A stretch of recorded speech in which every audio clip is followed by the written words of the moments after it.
سأتحدث عن مرض الرئة الخلالي، والذي يعرف اختصارا ALD.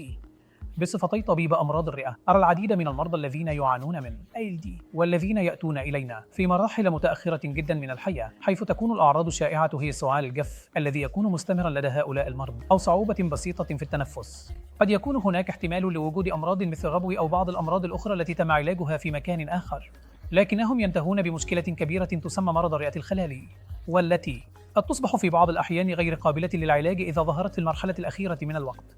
لذا فإن المرضى الشائعين الذين قد يطورون ALD في المستقبل هم أولئك الذين يعانون من آلام في المفاصل مشابهة لاضطراب نسيج الضم، والذين يتلقون علاجا روماتيزميا. هؤلاء المرضى لديهم خطر مرتفع لتطوير مرض الرئة الخلالي، والنوع الثاني هم أولئك الذين لديهم تاريخ طويل من التدخين المزمن.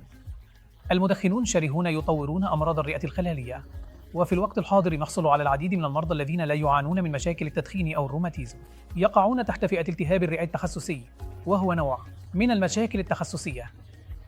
هذا النوع من التهاب الرئة التخصصي يحدث في المرضى الذين يتعرضون للحمام، الببغاوة، الكوكتو، والطيور الغريبة. لذلك هؤلاء المرضى يتعرضون لمستوى عال من التعرض للمستضدات من هذه الطيور، أو قد يواجهون مشاكل متكررة مثل السعال المستمر. هذا التعرض المتكرر للمستضدات يسبب تلفا في الرئة. مع كل هذه الحالة يمكن التعرف عليها باستخدام فحص بسيط بالأشعة المقطعية عالية الدقة. لدينا اختبار لوظائف الرئة اللاذ يعطي فكرة عن كيفية تقليل سعة الرئة لدى هؤلاء المرضى.